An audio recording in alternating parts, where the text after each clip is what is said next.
two, take one in case you're in Spotify land. The sound didn't go very good, so we're going to try this again. I'm Eric, your host. With me usually is my oldest brother, Rick, but he's sick today. So the old fart can't join us. So now you have to deal with the many concussed idiots, me, Eric. Anyway, in case you haven't figured out by the name of the podcast, we are two Bears brothers. We have been lifelong Bears fans, and we are very, very excited to follow along the Chicago Bears as they enter into 2025 season with Ben Johnson as their new head coach. And we hope to and really promise you that you'll have a lot of fun along the way. We'll make sure it's very entertaining for you. Let's get into it, because if you fell asleep last night while watching the Bears-Chiefs game, you probably fell asleep around the third quarter, saying, you know what, I've had enough of this. This is all I need to see. I'll wait till the regular season. And then you woke up and you were probably very surprised at what you saw with the final score. Tyson Bagent came in and he led the Bears from a 27-10 deficit, and he led them all the way to a 29-27 victory over the Kansas City Chiefs in Arrowhead Stadium. And right away, Rick and I have to give our flowers to Tyson Bagent. Man, oh man, what a story that this guy has had over the last 2 years. An undrafted free agent, somebody who never got a D1 scholarship, then goes on to Shepherd University and plays lights out. Ends up signing with the Chicago Bears after nobody drafted him because he went to a small school that nobody ever heard of in West Virginia. And he goes ahead and becomes probably, arguably, the best backup quarterback in the entire league. And this week, he signs a 2-year, $10 million extension for the Chicago Bears. Rick, who went to West Virginia University, we posted this on our YouTube. He was extremely proud of Tyson Bagent being from the exact same states. Anybody who watches Tyson Bagent or knows about him, he cried at the podium. He said his father was his right-hand man. His dad didn't have running water growing up. And all these people that are making $30, $40 million a year to play the sport of football, he just signed a contract worth $10 million over the next 2 years with a raise this year. So from the Bears Brothers podcast, we could not be happier for somebody that honors the game, loves the game, works extremely hard, and goes out and just does his job the way that you are supposed to do it. So huge shout outs to Tyson Bagent. We are major fans of the second string quarterback. One day, he is going to be a starter for somebody in the NFL. We say that in a bittersweet kind of tone because we hope that he'll be a Bear forever. But at the same time, we know he's just too good for other teams to pass up.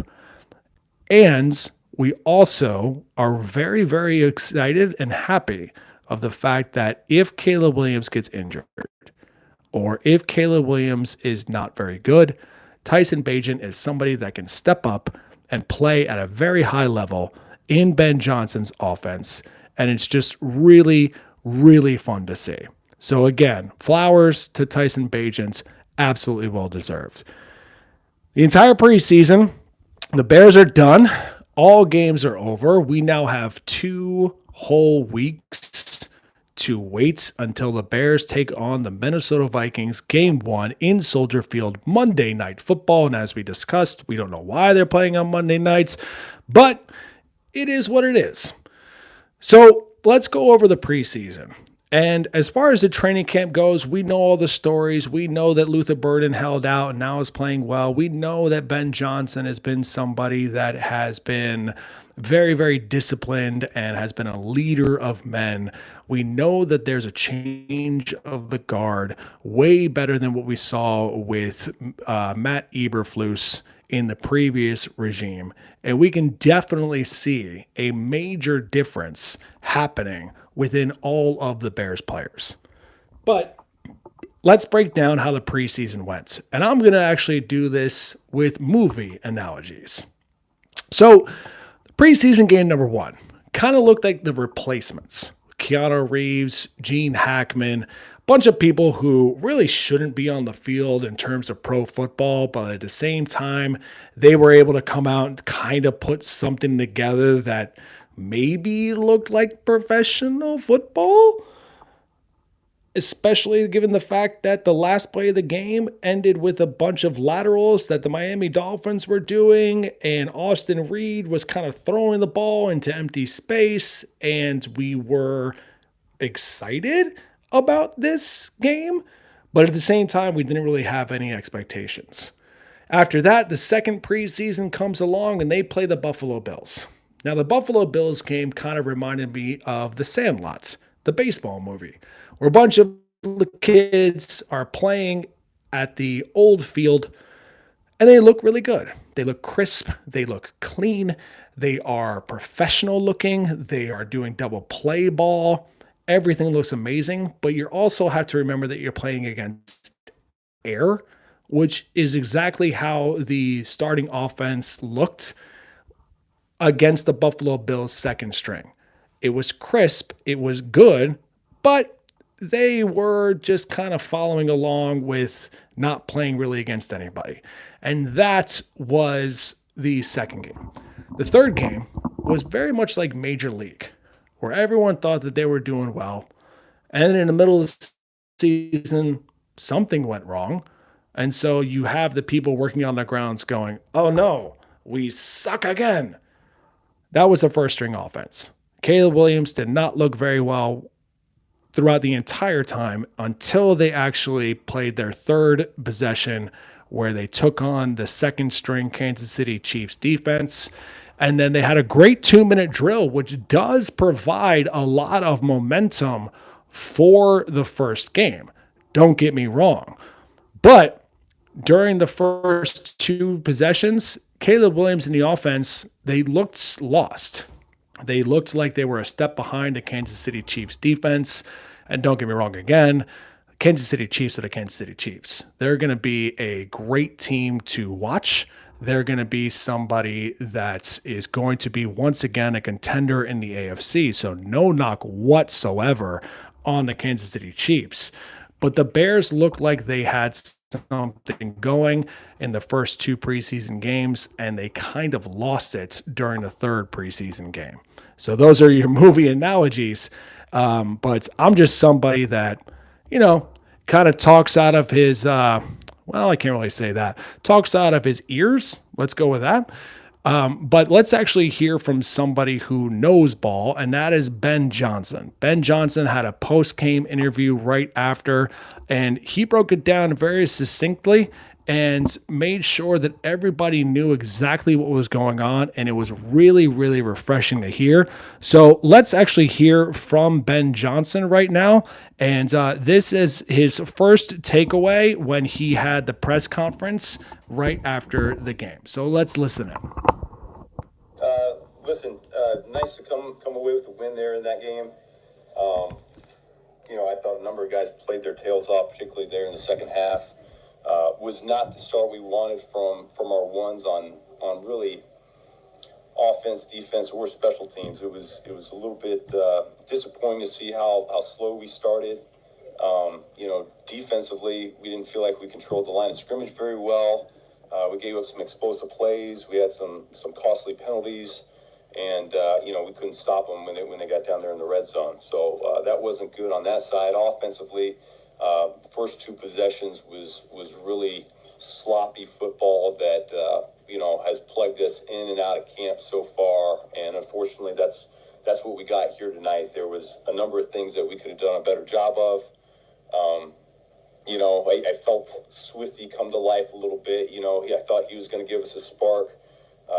And then finally we were able to get a field goal. And then the 2-minute right before half, that was a good thing to see. We hadn't really had much success before halftime in the 2-minute drill. So was pleased to see that. So that was Ben Johnson breaking down the first team. It is exactly what we saw with the third preseason game. Nothing to be alarmed about. It is preseason. I think that this is refreshing to hear from Ben Johnson. This is not your cluster floose of a regime in the previous years. This is not Matt Nagy, who's like, I don't run the I formation. It's not John Fox, who is way too old to be a head coach and his past is prime. It's not Mark Trestman, who was like, I'm from Canada. I can do NFL. I won a Grey Cup. It's not that. It is the coach that we wanted. It is the coach that we needed. And I'm about to play another clip from Ben Johnson that is very indicative as far as what this season is going to entail. And it is something that is going to be extremely impressive to watch. And this was based on Caleb Williams holding on to the ball too long and not being aware of trusting his progressions. Let's take a listen into Ben Johnson right here. There was this one play where Caleb held the ball for, it was like 5 seconds, I think. Sounds like good protection. And took a sack. See?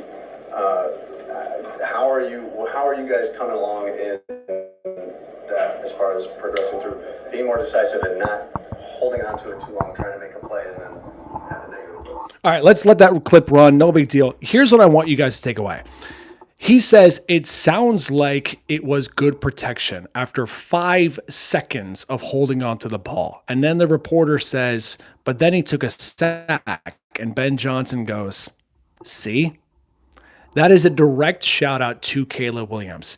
It is begging Caleb Williams to trust the protection, trust his progressions, trust the fact that we have an offense that works. You saw it in Detroit. It's going to happen here in Chicago. You need to get on board. And the accountability, the subtle accountability that he showed right there in that press conference, in that question, is something that I am looking forward to as a Bears fan, and I haven't seen it for a very, very, very long time. It reminded me of Mike Tomlin. Mike Tomlin is a guy who comes out and he says, listen, we didn't play good enough. I know exactly what happened. This was good. This was bad. We need to play better right here. We need to do this better.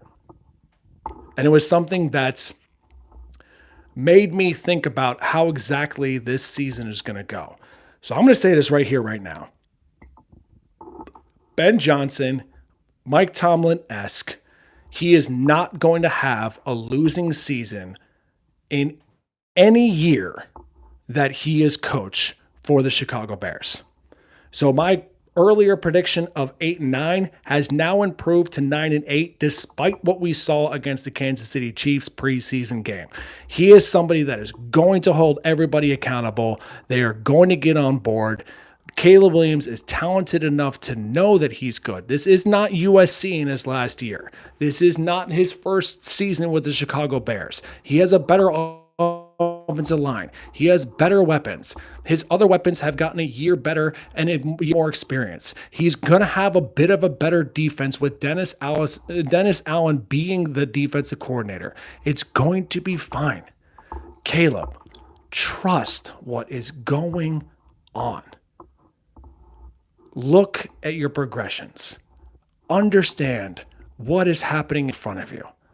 And if you really, really trust that everything is going to be okay, your confidence, your conviction as a quarterback is going to go through the moon.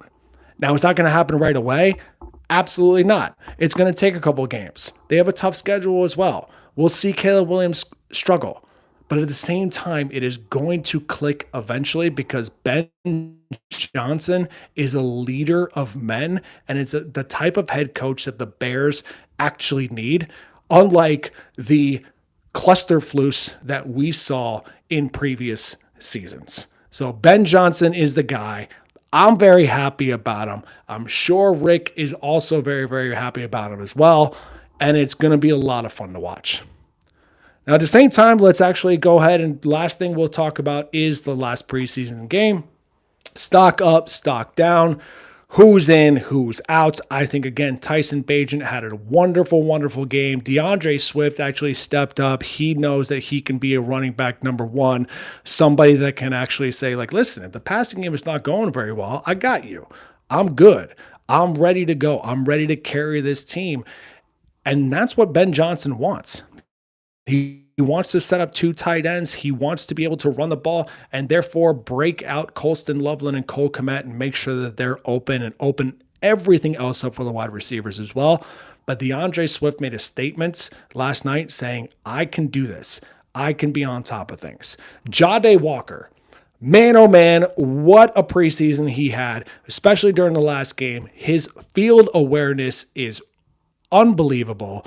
He is somebody that is going to be either on this 53-man roster, someone who's going to be picked up on waivers. Maybe he makes another team happy and he's going to be on that roster instead. I really, really hope not. I hope we find a place for Jahdae Walker as well. Joel Wilson, tight end, number 86. If this tight end group wasn't so stacked, I would say that this guy has a place within the Chicago Bears 53-man roster. I just don't see it, unfortunately. But one heck of a way to go out and put a bunch of tape on film to make other teams realize that he's an NFL player. And on defense, Daniel Hardy, Ben Johnson mentioned him. He had a sack fumble. He's doing very well. His stock went up. Let's see if he makes the 53-man roster as well. Stock down, Caleb Williams. This one's pretty obvious. He didn't play very, very well. He had happy feet. He didn't trust his progressions. We already talked about that. But the other guy who unfortunately did not have a very good game is Theo Benedict. He was somebody who out of nowhere may have been in contention for the left starting tackle, but this is clearly Braxton Jones's job. He might fit in as a swing guy, but he was overpowered the entire game last night. Somebody who just didn't drop his anchor, didn't have a good base, didn't have a good foundation to really take on a defensive ends. He was humbled today. Also on defense, Nahshon Wright. If I can say anything about Nahshon Wright, it is I hope Jalen Johnson comes back for week 1. If he doesn't, Jefferson for the Minnesota Vikings is going to have a day against the Chicago Bears defense. Unless Nahshon Wright can right the ship. If he can do that, great. But man, he looked absolutely terrible yesterday, during the preseason game. I hope that he's able to make sure that his mistakes are fixed. Maybe this is just a blip in the radar and it was just a bad day, but he's going to look at that tape and he's going to be very, very disappointed by his performance for sure. It's going to be very interesting too to realize who the 53 players are going to be on the Chicago Bears. There's going to be some surprises. There's going to be some disappointments. We have grown across training camp and the preseason to really like these players, i.e. Ian Wheeler, people that have put their heart and soul into becoming an NFL player. But at the end of the day, you got to go from 90 players down to 53, and that's going to be a major struggle for every single team. And for the Bears, we hope that they're going to put up the best players possible to take on the NFC North and the rest of the NFL in this 2025 season.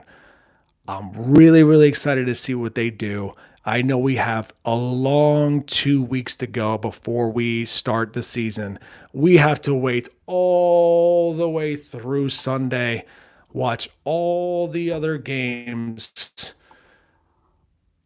and then we can finally sit down on Monday night, grab a beer, grab some food, and enjoy the Bears' first game against the Minnesota Vikings.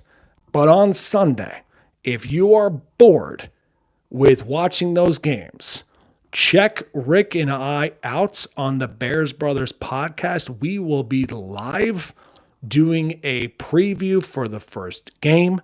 We'll be posting everything also over on TikTok land at the Bears Brothers podcast. Please like and subscribe our channel. Follow us along. If you are on Spotify listening to this episode, please go ahead and hit the like button and leave us a five-star review. It really, really helps us out. Rick will be back in 2 weeks, and I can't wait for him to be back because flying solo is a little bit weird and intimidating. I hope I did okay. But in the meantime, enjoy the week off. Enjoy Labor Day weekend with your family. And let's get ready for the Chicago Bears 2025 season. And if this preseason is any indication, it is going to be a wild ride and a lot of ups and downs. Hopefully, more ups than downs. But I believe Ben Johnson is going to steer us in the right direction for this year and for years to come. But until then, everybody, bear down. We will see you in 2 weeks. Rick and I will be back and better than ever. Well, maybe not Rick, but I'll try to be. And until then, we'll see you.